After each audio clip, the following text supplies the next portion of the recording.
Informativo Enfoque. La actualidad y el análisis local, nacional e internacional en Telecanal. Informativo Enfoque. La opinión con argumentos. Cordial saludo desde Cali, Colombia, para el mundo y a través de Telecanal. Les saluda Luis Alfonso Salcedo. Es un gusto estar con ustedes en su espacio Enfoque con el análisis, el debate y la opinión sobre temas locales, nacionales e internacionales. Bienvenidos. En la ciudad de Wisconsin saludamos a nuestro amigo colaborador Antonio Patiño. Bienvenido, Antonio. Esto es Enfoque. Muy buenas tardes, Alfonso. Muchas gracias por la invitación. Acá desde el estado de Wisconsin estamos teniendo un clima bastante complicado, anuncios de tormenta, cambio climático.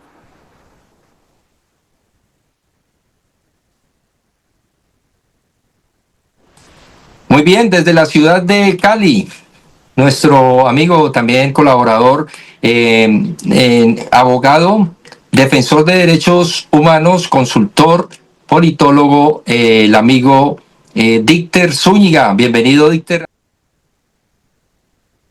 Alfonso, muchas gracias por la invitación. Un cordial y afectuoso saludo para usted y para Antonio y obviamente para toda la gente que le sigue en tan importante programa. Gracias.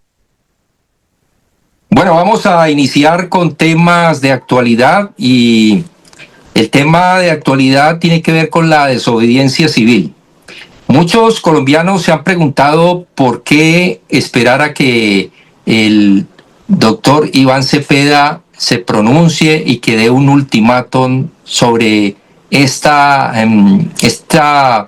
figura que es constitucional y que, pues, como se dice, el pueblo es soberano, y si el pueblo no está de acuerdo con estas injusticias, pues debe tomar acciones, no esperar a que, como lo plantea Iván Cepeda, sea de acuerdo a una fecha de un ultimátum.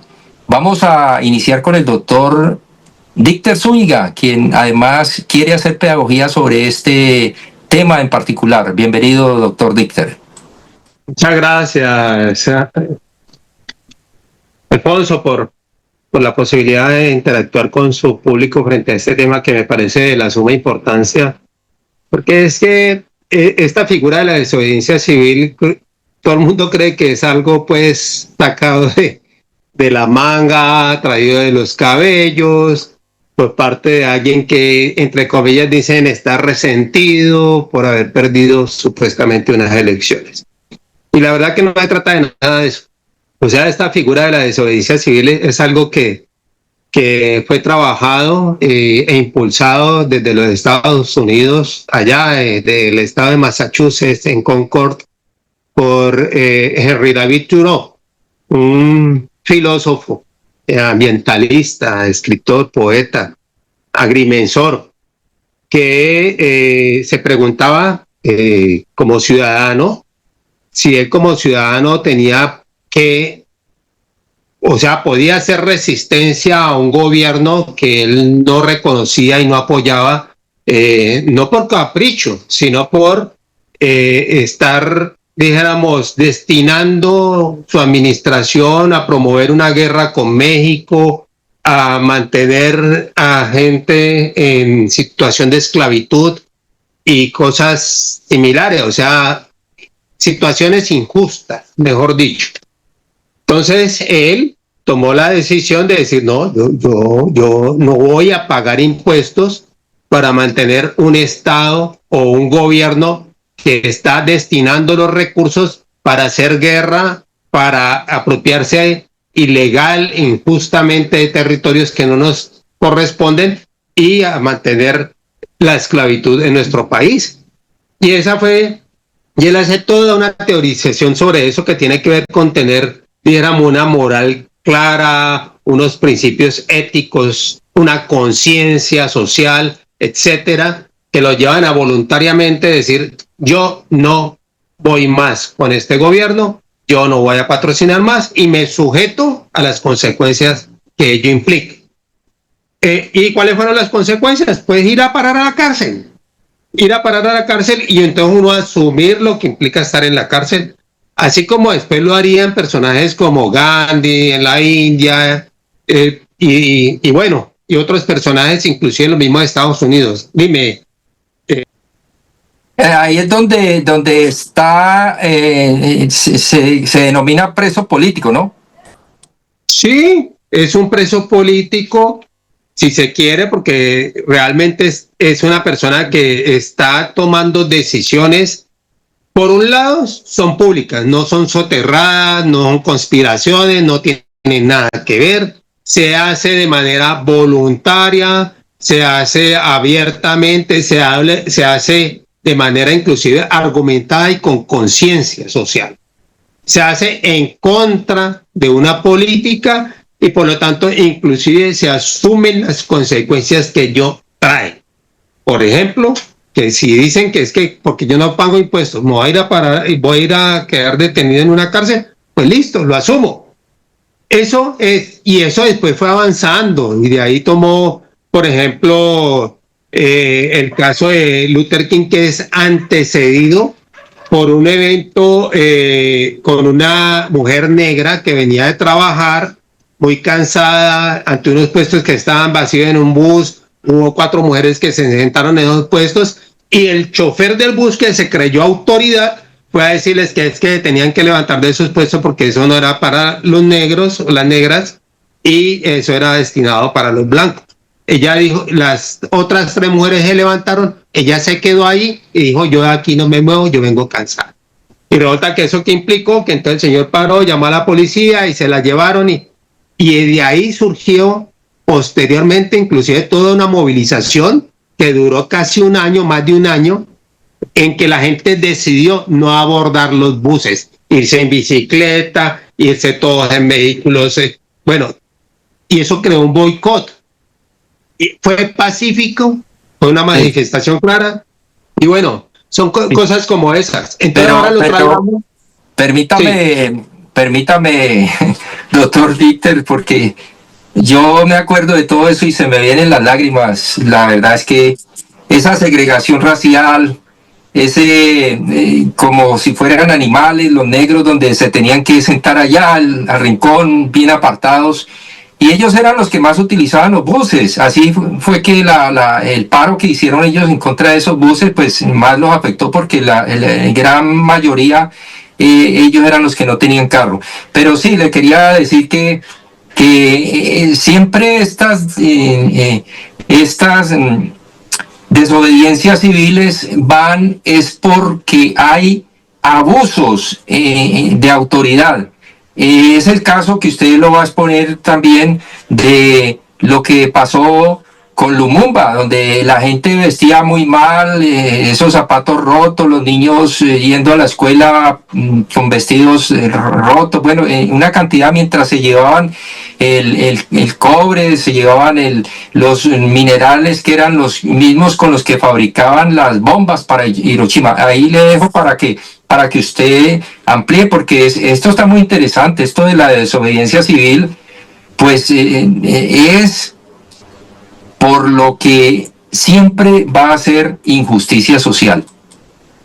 Claro, bueno, estamos hablando de una ley de segregación racial en cuanto al tema del transporte público. Eso generó un boicot que duró más de un año. Claro, casi los llevan a la quiebra. Entonces hubo una decisión en primera instancia que la condenó a ella y después entre la corte, ante un tribunal, se decidió de que esa medida era inconstitucional. Y de ahí comenzó todo un movimiento fuerte que inclusive de ahí surgió la figura de Martin Luther King. Realmente fue uno de los líderes de ese paro, y usted sabe que eso implicó todo el movimiento por los derechos civiles. Él fue asesinado, pero había su contra. Quiero aclarar eso, porque uno era todo el movimiento civil pacífico con estas manifestaciones que estoy diciendo, pero estaba al otro lado las Panteras Negras, estaba Malcolm X. Y eso era un acto inclusive, si se quiere, también legítimo de defensa de la vida de las comunidades negras. Y bueno, hay un asunto que después puede profundizar, pero lo que usted está hablando inclusive que es propiamente en el Congo de Lumumba, que mucha gente no entendía la imagen de este personaje en los partidos de fútbol, que era lo que representaba. Es precisamente, dijéramos, el acceso al poder de una persona consciente, con una conciencia social, que enfrentó al rey del momento allá en esa África, Bélgica. Enfrentó a los belgas, al reinado belga, que era el que todavía estaba allí posesionado, aprovechándose de todas sus riquezas, y mandó un mensaje claro en contra de lo que estaba sucediendo, que era un abuso total con las comunidades del Congo. Y entonces, obviamente, eso le cobraron factura inmediatamente. Más se demoró él en dar un discurso que creían que era de sometimiento a un rey, y él dijo: no, señores, o sea, mi pronunciamiento es precisamente para abolir todas estas desigualdades, todo esto, y terminó siendo objeto de persecución, de detención. Él se fugó de su prisión, lo recapturaron y al final terminaron desapareciéndolo, asesinándolo, e inclusive hasta lo metieron en ácido para que su cuerpo se disolviera, y lo único que se recuperó fue un diente, que después de 30 o 40 años fue que lo entregaron a su familia. ¿Pero por qué? Porque se rebeló en contra de un sistema injusto. Para que la gente se entere, ¿no? Así es. Bueno, no, yo estoy extasiado oyendo esto, porque la historia, dice, el que no conoce la historia tiende a repetirla, y es que el tema de los mandatarios, los dictadores, las personas que abusan de su autoridad, que se pasan los derechos humanos y la Constitución, pues eso hay que evitarlo, y hay que evitarlo con esas medidas de la desobediencia civil. Mire usted que lo que plantea el doctor Abelardo de la Espriella, pues no es en balde, mi estimado Antonio. Él plantea que salir de la organización de la ONU, de la OEA, de los derechos humanos, de todas estas entidades, de estos organismos internacionales que propenden por la defensa de los derechos humanos, precisamente, Antonio. Usted con su comentario ahí, cedo el paso. Sí, muchas gracias, Alfonso. Nuevamente, repito, es un placer participar en este debate con el abogado Zúñiga, y con sus conocimientos, con lo que nos está recordando de esa parte de la historia. En la época en que yo vivía en España, sucedió algo muy parecido a lo que se está planteando en este momento, que planteó el senador y ex candidato presidencial Cepeda. También acá en Estados Unidos me gusta mucho la situación, porque acá en Estados Unidos una de las cosas que más me gusta, y que mucha gente de pronto critica: pero es que usted vive en Estados Unidos. No, es que acá hay poder y contrapoder, y en este momento el contrapoder me gusta mucho lo que está haciendo. Eso me parece muy interesante. Respecto a su pregunta, Alfonso, creo personalmente que Abelardo de la Espriella, ese señor, no sabe ni dónde está parado. Yo creo que no sabe ni qué es la OEA, ni qué es la ONU. Él no sabe nada de eso. Él de derecho sabe muy poquito. Creo que las personas que nos gusta tanto el derecho, ese señor es una deshonra para decir que él es abogado, y más penalista. A mí tanto que me gusta el derecho, y sobre todo el penal. Sacar a Colombia de esas organizaciones es prácticamente aislarla, es prácticamente lo que él pretende. Ese señor, si él llega a la presidencia, ese señor se va a convertir en un dictador, y sería un dictador muy, muy, muy, muy malo.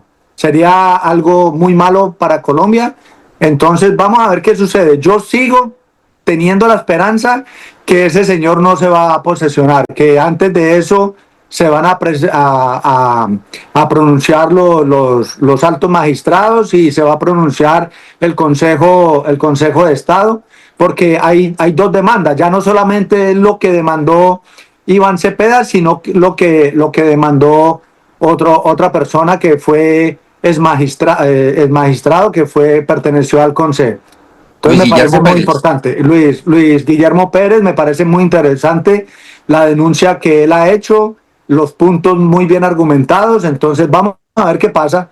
En la puerta del horno hay un dicho colombiano que dice que en la puerta del horno se quema el pan está ahí en la puerta del horno. Vamos a ver qué pasa. Bueno, entonces vamos a ver qué dice el exmagistrado Luis Guillermo Pérez sobre estos pronunciamientos que él hace, que dice que da unas instrucciones con las cuales se pretende que el doctor Abelardo de la Espriella no se posesione el próximo 7 de agosto. Miremos el video. El próximo martes voy a presentar la acción de nulidad electoral frente a la declaratoria del Consejo Nacional Electoral de que habría ganado la elección el señor Abelardo de la Espriella.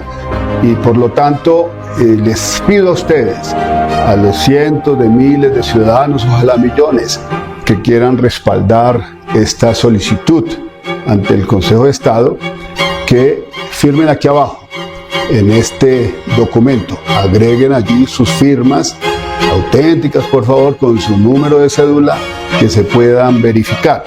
Seguramente que van a tratar de dañar nuestras cédulas con números falsos, con firmas falsas, pero pues habrá que hacer una depuración de eso para evitar justamente ir a incurrir en lo mismo que incurrió Abelardo de la Espriella cuando presentó 3 millones de firmas fraudulentas ante la Registraduría Nacional del Estado Civil para inscribir su grupo significativo de ciudadanos. ¿Qué estamos formulando por ahora? Porque luego la demanda será complementada. Por ahora son 3 cargos. El primer cargo, violencia psicológica sobre los electores. ¿Y en qué ha consistido esta violencia psicológica? Empezó desde julio del 2025, cuando hizo apología del genocidio, instigación a delinquir, amenazas, cuando empezó a decir de manera contundente que iba a destripar a la izquierda, que iba a extirpar como un cáncer a las fuerzas progresistas de Colombia. Entonces, el 31 de julio del 2025, presenté una denuncia penal en su contra ante la Fiscal General de la Nación, Luz Adriana Camargo, también con el objetivo de disuadir ese tipo de discurso violento que genera miedo, que genera pánico, que genera odios y que puede sembrar incluso una guerra civil si se inicia un proceso de exterminio como el señor de la Espriella anunció. Esa violencia psicológica sobre los electores afecta, por supuesto, su elección. Genera una nulidad que tiene un carácter constitucional y convencional. Uno no puede hacer campaña política justamente incurriendo en tipos penales de amenazas, tipos penales de hostigamiento, tipos penales de instigación a delinquir, tipo penal de apología del genocidio. Así no se puede hacer una campaña política. O sea, la libertad de expresión en una campaña política tiene un límite, y el límite es el respeto a los derechos fundamentales de la población colombiana y en particular los derechos fundamentales del que él llama sus enemigos. Y por otra parte, justamente para acentuar ese miedo, siempre habló de que él era el tigre y que el tigre no tenía ciudadanos y ciudadanas que lo seguían, no, una manada. Y cuando uno habla de una manada y de un tigre, uno habla de fieras salvajes que puede desatar en violencia, en odio contra los que piensan distinto. Se les niega su derecho a existir como seres humanos. Y ese es un cargo fundamental que tendrá que analizar con profundidad el Consejo de Estado. Por otra parte, el cargo segundo es la inhabilidad por doble nacionalidad y conflicto de lealtades.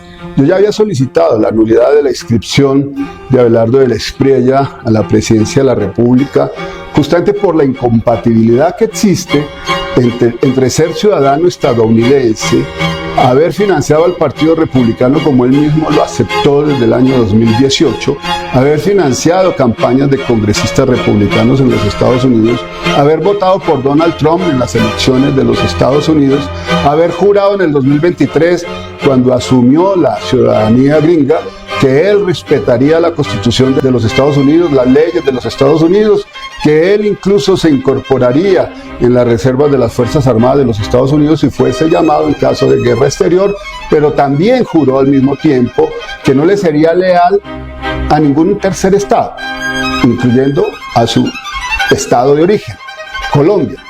Entonces, ¿qué argumenté yo? Pedí que se le suspendiera su ciudadanía colombiana porque estaba aspirando a ser el primer mandatario de la nación. ¿Qué respondió el Consejo de Estado? Se inadmitió mi demanda por considerar que eso era un auto de trámite y que solo se pronunciaría el Consejo de Estado en el caso de que Abelardo de la Espriella fuese elegido o nombrado presidente de la República, la credencial que le entregó el Consejo Nacional Electoral. Aquí hay un conflicto de lealtades, un profundo conflicto de lealtades. Él juró serle leal a una potencia extranjera, la potencia más grande del planeta.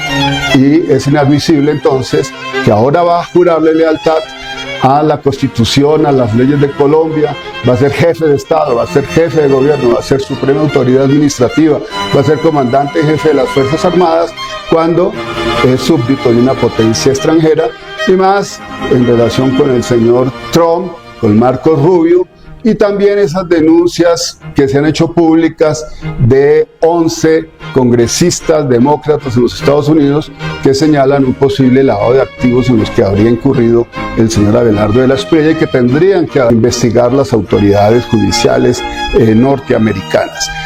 Y en todo caso, en estas circunstancias, pues su capacidad de independencia estaría totalmente sometida a los intereses imperiales de la principal potencia militar y económica del mundo. Y el otro cargo es el cargo por la injerencia extranjera que vulnera nuestra soberanía nacional. El señor Donald Trump ha mencionado ya en distintas oportunidades que Abelardo de la Espriella fue respaldado por él, que él hizo lo necesario para lograr que Abelardo de la Espriella fuese presidente de Colombia.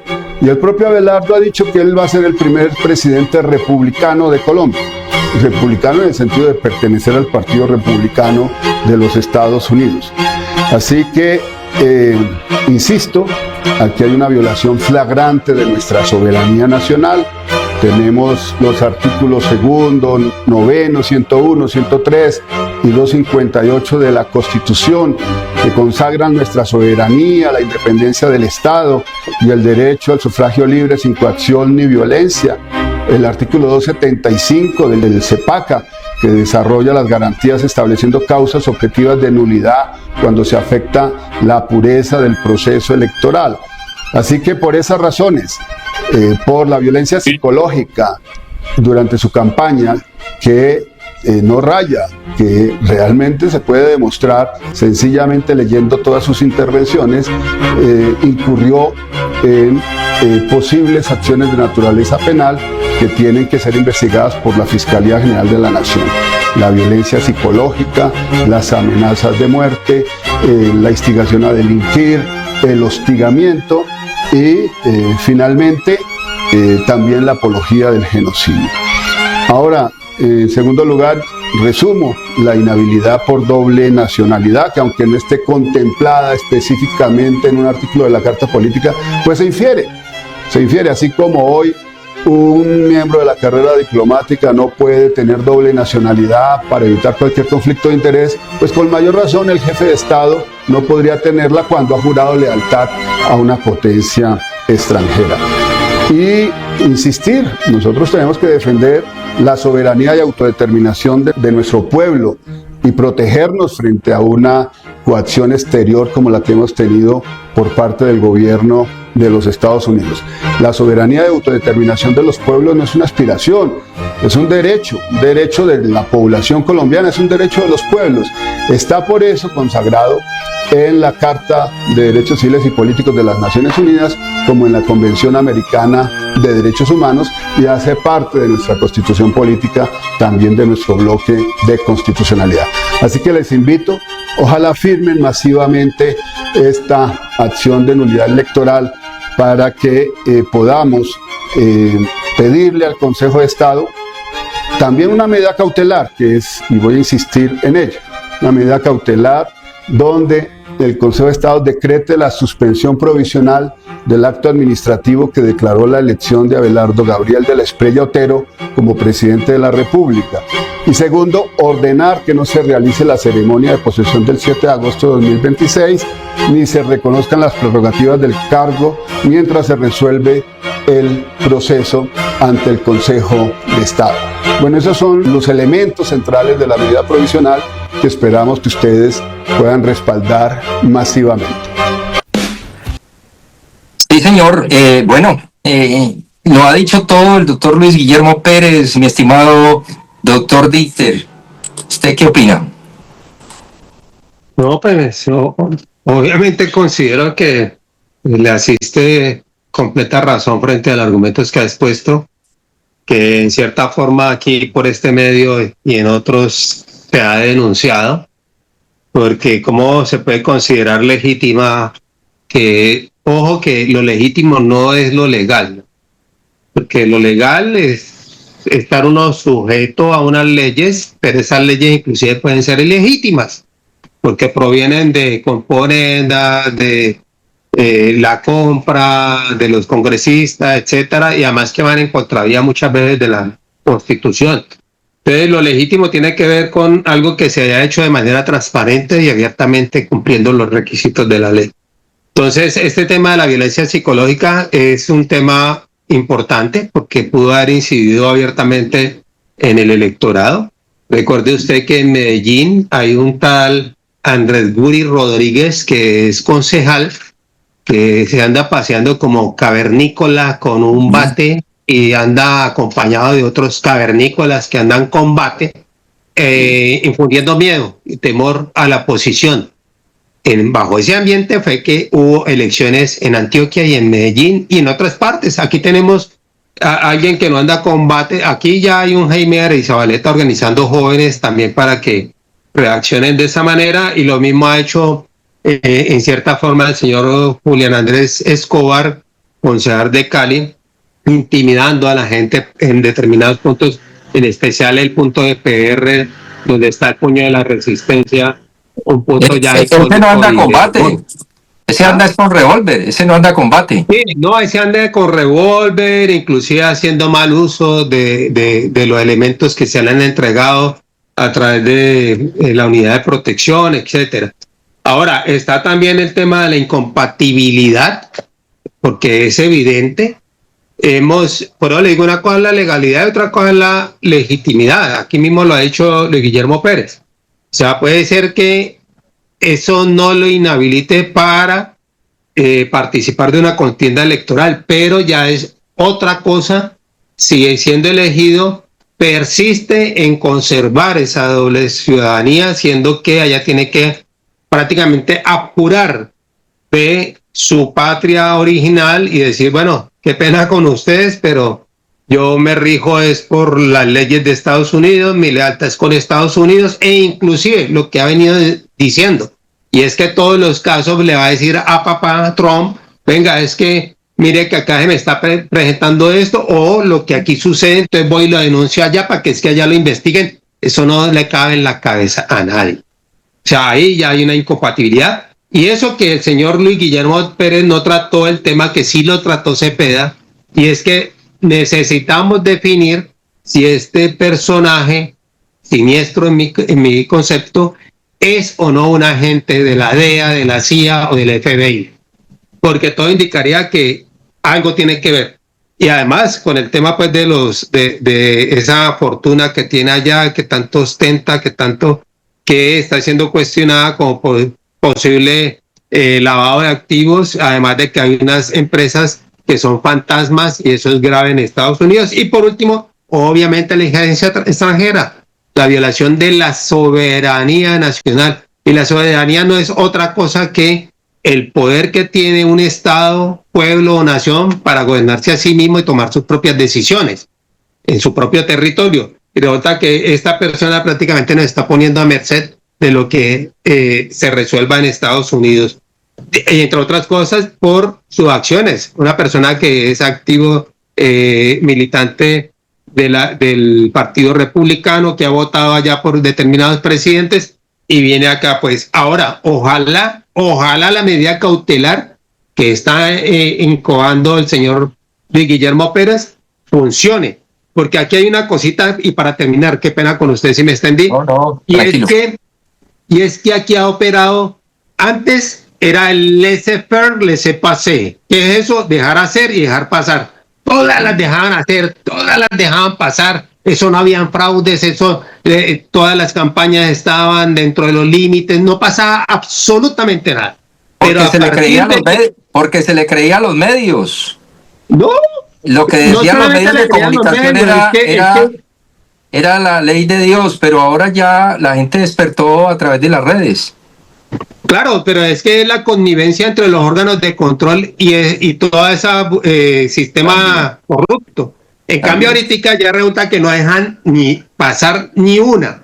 Y entonces, lo digo por lo siguiente, él está pidiendo una medida cautelar. Usted, vea, nunca se había encontrado por parte del Consejo de Estado aplicando medidas cautelares con respecto a decretos, por ejemplo, de emergencia económica. Es que el mismo nombre lo dice, emergencia económica. O sea, si el presidente decretó una emergencia económica es porque hay unas situaciones de riesgo a las comunidades y resulta que venían y aplicaban medidas cautelares para suspender decretos de medida la talanquera de emergencia. Y eso lo volvieron hábito. Ahora vamos a ver si ese hábito opera para lo que está diciendo el señor Luis Guillermo Pérez.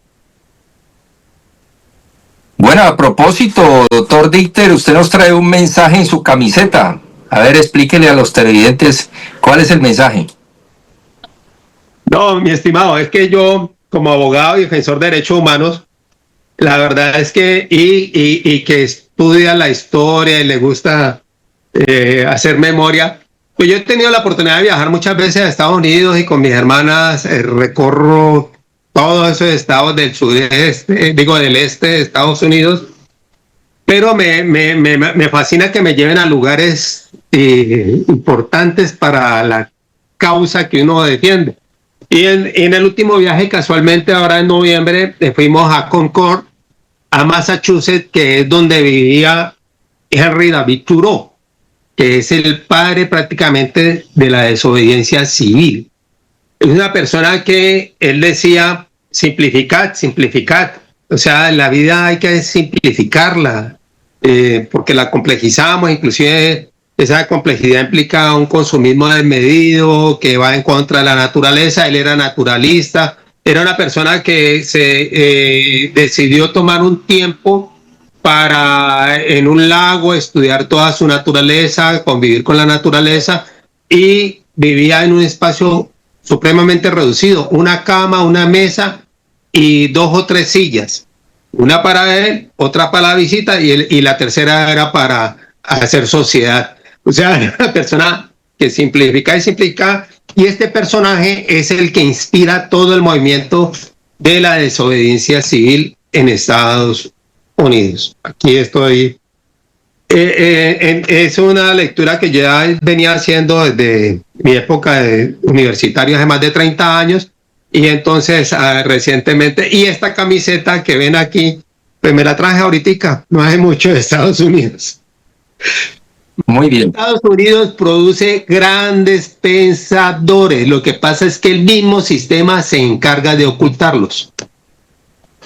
Tengo entendido, doctor Zúñiga y mi estimado Antonio, que ya le estoy dando el paso, que a propósito de esta rebelión de los negros, las comunidades en ese rifirrafe, y que Martin Luther King empieza a liderar, nace por allá, por esos días precisamente, el rock que es la primera manifestación de lo que hoy en día se conoce como la canción la canción de rebeldía, la canción protesta.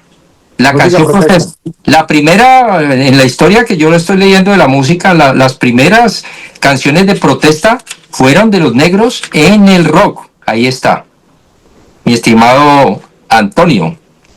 Sí, bueno, hablando sobre el tema de el exmagistrado Luis Guillermo Pérez, Colombia está a punto de que haya una guerra civil. Eso es lo que teme mucha gente y esa es una situación, porque para nadie es un secreto que nosotros somos una sociedad que es bastante violenta.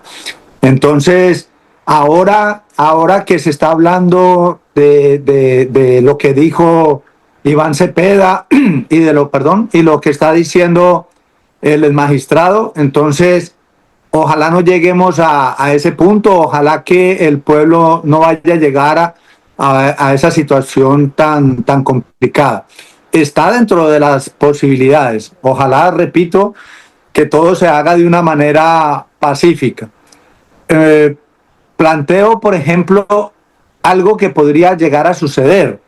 El Consejo de Estado dice que no había tomado ninguna medida hasta que él no fuera candidato presidencial, pues que ya fuera electo presidente. Vamos a ver, en este momento la pelota está en el tejado del Consejo de Estado, pero vamos a suponer una suposición que el 7 de agosto Abelardo de la Espriella jure como presidente.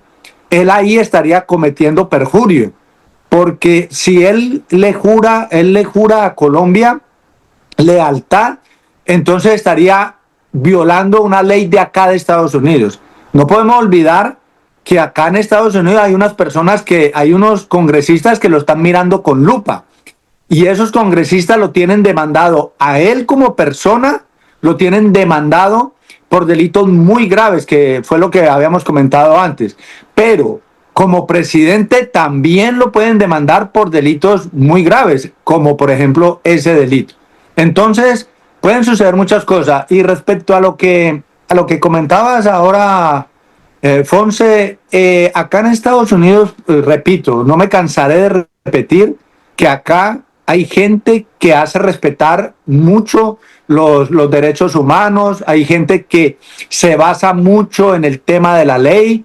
Entonces, lo que el abogado Zúñiga nos podría hablar bien sobre poderes y contrapoderes, acá en Estados Unidos, eso me encanta de este país, que acá dentro de muy poco va a haber una mayoría, ya se está demostrando, la mayoría va a ser demócrata, todo lo contrario, y Abelardo no lo apoyan los demócratas. Entonces todo eso también tenemos que tenerlo en cuenta. Todas esas cosas hay que ponerlas sobre la mesa.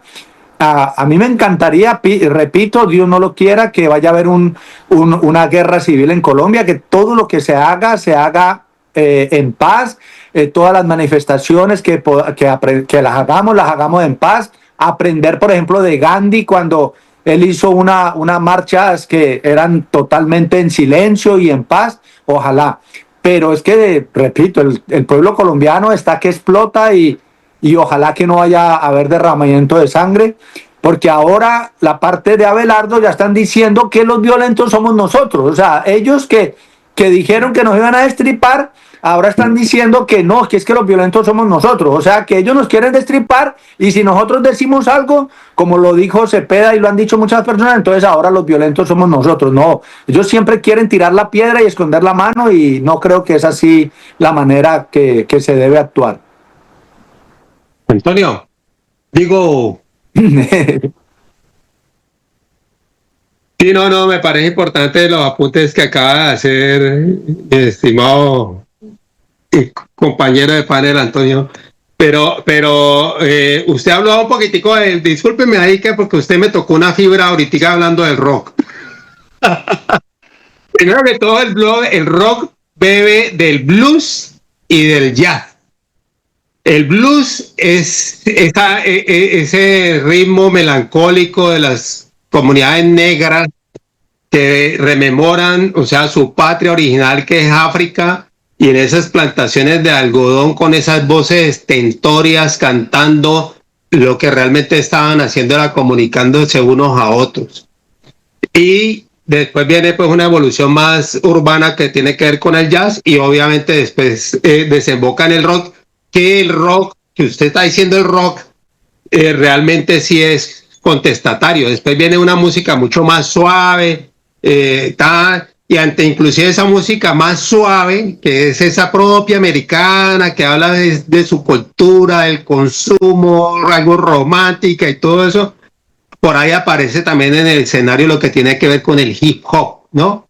Y el rap, porque el hip hop es la cultura y el rap es la expresión musical que hay ahí, que también es contestataria y muy fuerte.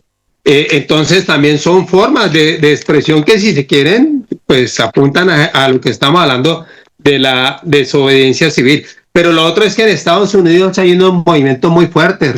Antonio, recuerda pues lo que pasó con la muerte de es que se me olvida ahorita el nombre, sí, y generó todo este movimiento de Black Matters, no sé si la expresión es la mejor, y fue impresionante. Y todas estas manifestaciones que hay en contra del ICE, ni se diga, y hay muchas manifestaciones en contra de lo que está haciendo en Palestina, lo que ha hecho con Irán, la crisis que ha generado internamente, y esperemos que todo eso se vea reflejado en lo que usted está apuntando también, en las elecciones que vienen ahora en noviembre, creo que es, y ojalá pues imperio es imperio de todos modos, pero de todos modos, como hay unas tensiones internas, llevan a que se replanteen mejor las cosas, y ojalá los demócratas logren, si es del caso, llevar a un juicio a este tipo, porque ha violentado muchas leyes, no solamente a nivel internacional, sino internas de Estados Unidos. Víctor, sí, el tema de la música es un tema muy apasionante y da para un programa. Yo lo quería tocar muy por encima porque si nos profundizamos, pero sí, otra vez me tocó la chispa a usted porque me acordé de una película en la que es que esos negros tenían unas vocesotas, unos vozarrones que cautivaban y que le encantaban a los... Sí, sí, sí. A ver, y entonces resulta que me vi una película donde contrataron al negro porque no recuerdo la película, soy muy desmemoriado para los nombres, pero lo contratan por allá en un estado y él tocaba el piano y cantaba muy lindo, y resulta que se sienta en el comedor y ahí mismo lo sacan, que saliera, que la discriminación. Y le dice, pues entonces no voy a tocar. Y él era el que se presentaba ya, que ya habían vendido toda la boletería y eso estaba, mejor dicho... Bueno, esos temas así pues hacen mucho ilustración sobre lo que estamos tocando, Víctor. Claro, y Antonio, recuerde una cosa, porque una de las cosas que se llaman la atención ahorita, inclusive con el tema electoral y político, es que la cultura es muy importante. Antonio Gramsci, que era un marxista italiano que fue a parar a la cárcel dentro de la dictadura de Mussolini, él centraba la importancia para la incidencia política, más que en lo económico, en lo cultural, porque ahí está la incidencia de la familia, de la iglesia, que es un tema que usted dice que va a abordar, que es importante abordarlo, el tema de las escuelas, el tema, bueno, y obviamente lo que tiene que ver con lo musical, con el arte, etcétera. Y hay una influencia bien importante en ese sentido, y esas cosas son temas que inciden al momento de tomar decisiones. Ahora le voy a recordar una cosa, es que cuando los Beatles llegaron a América, a Norteamérica, alguien le preguntó, ¿y ustedes de dónde sacaron esta música? Y dijeron, ¿cómo así? Si ustedes son los del blues, el jazz. O sea, tenían ahí inclusive el hervidero y ni siquiera sabían de dónde era que provenían esos ritmos. Bueno, vamos a cambiar de tercio, mi estimado Antonio y Dicter y televidentes, y nos vamos para el tema de los 60.000 millones, ¿no? Hay un tema que se dice que en la guerra la primera que pierde es la verdad. Y aquí esto se ha visto en esta guerra de candidatos, en esta contienda electoral. La primera que ha perdido es la verdad. Se dicen mentiras las que usted quiera. Y una de esas mentiras es ese tema, esa cifra en la cual se le hizo un préstamo al BID. Y quiero que usted nos amplíe, doctor Zúñiga y Antonio. Y primero vamos con el doctor Zúñiga. Bueno, no, o sea, fue un tema que yo creo que es desafortunado para el señor presidente, pero electo entre comillas de la estrella, porque él salió inicialmente, ustedes recuerdan que dijo que él tenía una plata que él iba a sacar de su bolsillo para el tema del empalme. Despuésito lo que dijo es que habían 60 millones obtenidos por parte del BID para el tema del empalme. Un empalme que inclusive ahí salió Ariel Ávila a replicar, dijo, pero ¿cómo así que hay 200 y pico mil de millones de pesos para un empalme que no debería tener costo alguno? No tiene costo alguno. Entonces, claro, como dijéramos, la embarró el tipo entonces el que salió a matizar el asunto fue el señor José Manuel Restrepo, que es su fórmula vicepresidencial. Y entonces lo que comenzó a decir era que sí habían unos 60 millones de dólares del BID que se iban a destinar para lo que tiene que ver todo con el tema del plan de desarrollo y el presupuesto, o sea, organizar todo eso que era ya al interior del... ¿Qué se comenzó a preguntar la gente? Bueno, pero ¿cómo así que esto, si se supone que el BID lo que le presta es a gobiernos? Este tipo todavía ni siquiera se ha posesionado y para acceder a un crédito, inclusive a una colaboración internacional no reembolsable, tiene que ser que venga un trámite anterior y no propiamente por un particular. Entonces, la última noticia que tenemos es precisamente la de Petro desmintiendo el tal asunto de una colaboración internacional para el señor de la estrella, y dijo claramente que no era cierto que hay una tal donación del BID para el empalme. Lo que ha dicho el BID es que quedan 60 millones de dólares disponibles para financiar los diferentes programas del gobierno de Gustavo Petro. Entonces, estamos ante un tipo que ¿cómo es que le llaman? Un mitómano, o estamos ante un bipolar, o estamos ante un mentiroso descarado, abiertamente a un público que considera ignorante, porque mire, algo así hizo antes de elecciones con el tema de Ecuador, con la rebaja, o sea, volver a reducir los aranceles a su estado original, porque recuerde que Novoa lo que hizo fue aumentar para presionar, y después entonces habló de la estrella con Novoa, y Novoa le dijo, no, al otro día te bajó los aranceles. Pero eso será pura paja, porque el gobierno colombiano llevó eso ante la comunidad andina y la comunidad andina resolvió. Y dijo, no, señores, tiene que bajar nuevamente esos aranceles, y Colombia también, porque Colombia también lo subió. Entonces, ya había una medida de un órgano internacional al cual ellos pertenecen. Entonces, estamos en esa situación de un tipo que nos miente ahora. Póngale cuidado a esto último para ya darle la palabra a Antonio, y es que se está hablando de Petro ya propuso, bueno, entonces hagamos público esto por los medios, que conozcamos cómo es que el empalme, y entonces ya comenzaron a recular, porque ¿sabe qué es lo que va a pasar? Esa sí que fue una buena jugada. Claro, entonces vamos a decir, bueno, y vamos a ver en qué invirtieron esos 60 millones de dólares. Y nos vamos a encontrar que no hay por dónde meter una inversión de esas en un empalme, entre otras cosas. Entonces, el uno que pretendía decir que es que el otro era el corrupto, ahora nos estamos dando cuenta que el corrupto es otro. Antonio. Sí, tiene toda la razón el abogado Zúñiga. Eso del empalme y lo del tema de las mentiras que estabas diciendo ahora, Fonse, en Colombia no sé por qué nuestra sociedad se acostumbró a la mentira y a que nos estén diciendo mentiras, y la gente es feliz que le mientan. La gente quiere escuchar, así sea, sepan que es mentira, quieren escuchar como esa voz melodiosa que les mienta. Yo que llevo analizando e investigando bastante al expresidente Álvaro Uribe Vélez, yo varias veces he dicho que ese señor, entre todas sus situaciones, él es un gran mentiroso.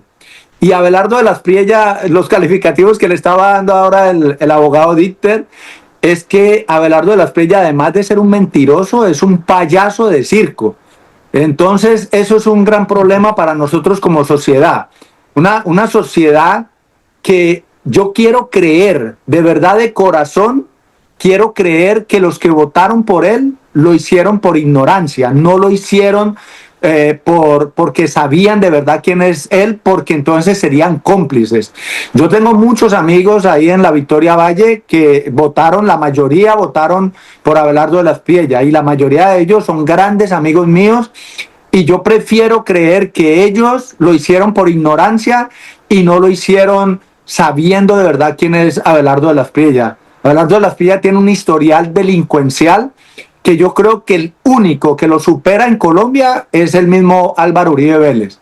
Entonces, la verdad, con ese señor no espera nada bueno. Respecto a lo del empalme, me sorprende mucho que el jefe del empalme es el señor Lucio, un señor que perteneció al M-19, y él sí tomó parte de lo que sucedió en el Palacio de Justicia. Es un señor que estaba en armas, un señor que hay fotos de él donde él andaba armado, y hay evidencias de él que ese señor es un estafador, robó a un banco, imagina estafar a un banco, y aparte de eso, él tuvo negocios con el cartel de Cali. Entonces, a la gente le vendieron la moto, que resulta que había que odiar a la guerrilla, y uno de los ataques más grandes que había contra Cepeda era que Cepeda era el heredero de la guerrilla. Y resulta de que ellos tenían que odiar a la guerrilla, y uno les escuchaba decir que no, que es que la guerrilla, que es muy malo, que Cepeda es un guerrillero. Y resulta que ahora les ponen a dos guerrilleros, porque le pusieron ahora a Lucio y le pusieron también a otro señor que ahora no recuerdo el nombre, que también perteneció al M-19. Entonces, esa mentira ha calado tanto en nuestra sociedad que la verdad uno dice, ¿por qué la gente? ¿Será porque se lo repiten de tantas maneras? Y un miedo que me da mucho a mí es que los medios, esos que son el cuarto poder, que atacaban tanto a Petro, lo atacaban porque si se levantaba tarde, que no se levantaba, que porque ponía mensajes en X, o porque no ponía mensajes, o porque Petro iba o venía, o porque se ponía una camisa de un color, o porque lo atacaban de todas las maneras, que Petro homosexual, que Petro una cosa, que otra, y resulta que ahora esos mismos medios están defendiendo a una persona que de verdad, sí, por ejemplo, lo hemos visto haciendo videos donde está ingiriendo licor. Y resulta que el borracho era Petro. Entonces, eso sí le tengo mucho miedo. Que la mentira la conviertan como si fuera una falsa verdad. Porque cuando una sociedad vive en una mentira, esa sociedad no llega a ningún Pereira. Doctor Zúñiga. No, pues estoy de acuerdo. O sea, es complicado lo que viene. Ahora que estaba haciendo mención de pronto a gente del gabinete, estaba recordando ahorita que es que a Vivian la van a nombrar dizque ministra de Educación, no, Vivian Morales. Permítame. Exactamente. Eso les iba a decir yo. Antonio, es que te tenía sin audio. Repite lo que dijiste. Que Vivian Morales, esposa de Lucio. Claro, eso por un lado. que son esposos. Lucio tiene una limitación precisamente para ejercer cargos públicos porque fue condenado por un tema ahí de corrupción, Sí. pero lo meten en el empalme y seguramente no van a tener problema de darle un contratico por ahí que con el cual evadan esa figura que lo inhabilita para ejercer cargos públicos. Pero Perdón, abogado. No sé si vas a hablar también de Ingrid Betancourt, que va a tener algún puesto de relevancia también. No, Ingrid realmente anda como deschavetada porque está pidiendo de que le hagan un monumento en memoria a ella por haber estado secuestrada por la FARC. Imagine usted, o sea, ella tiene un ego impresionante. Ella no pide ni por las demás víctimas, sino que es por ella. No sé si de pronto llegue a un cargo público, no creo. Pero el otro que vi por ahí que está sonando es que para el Ministerio de Justicia es Iván Cancino. Iván Cancino. Un hijo, él es hijo de un reconocido jurista, ¿para qué? Penalista, que inclusive sacó comentarios del Código Penal y fue abogado, si no estoy mal, de Ernesto Samper en su momento. Pero este Iván Cancino ha sido abogado nada más y nada menos que de Diego Cadena y de otros delincuentes. Entonces, uno no sabe realmente, mejor dicho, ya más o menos uno sabe para dónde va el asunto, y por eso inclusive el llamado a la desobediencia civil es ese. Pero en el caso de Viviana hay un tema que uno le preocupa. Disculpen, yo no sé qué tan libres pensadores sean ustedes, no sé, pero una persona que dice que va a educar con la Biblia bajo el brazo, que manda puyazos como que es que en marzo lo vamos a sacar de las escuelas, de los colegios, de las universidades, cuando uno no sabe si realmente... ahora, sí se perderían una formación en el tema económico muy importante, porque eso marcó de todos modos un derrotero. Esa es la versión de el camandulero, ¿cómo es que se llama? Ordóñez. Vivian es la versión femenina de Ordóñez. Del Nazi Ordóñez. El que fue procurador. Que mandó a destituir a Petro en la alcaldía. Alejandro Ordóñez, que tengo entendido que ahorita está recluido en un convento en Estados Unidos, que hace parte de lefebrianos, que son los más retardatarios que hay, y que inclusive acaban de generar un cisma con la Iglesia Católica, porque están, nombrando alta jerarquía dentro de ellos, sin contar con la Iglesia Católica o el Papa. Bueno, eso ya es un problema interno, pero de todos modos es como una especie de Opus Dei dentro de la iglesia, eso que representa Alejandro Ordóñez. Pero bueno, ahí vamos mirando a ver para dónde pega este gabinete, ¿no? Grave eso. Bueno, estamos llegando a la parte final de su espacio Enfoque. Agradecemos mucho a nuestros panelistas, al doctor Dieter Zúñiga en la ciudad de Cali, en Wisconsin, Estados Unidos, a Antonio Patiño, mis estimados. Gracias por su compañía, doctor Zúñiga. No, gracias a usted. Realmente aquí se conversa muy sabroso y de una vez se va haciendo pedagogía, que es lo que tenemos que hacer en gran medida desde estos medios. Muchas gracias. Muchas gracias, repito, y para mí es un placer estar en este programa acompañado por el abogado Zúñiga y la invitación suya, Alfonso, siempre dispuesto a dar mi humilde opinión. Un abrazo para todas las personas y que Dios nos coja confesados. Hablando de religión, que Dios nos coja confesados, porque la verdad está un poco complicada la situación. Informativo Enfoque. La actualidad y el análisis local, nacional e internacional en Telecanal. Informativo Enfoque. La opinión con argumentos.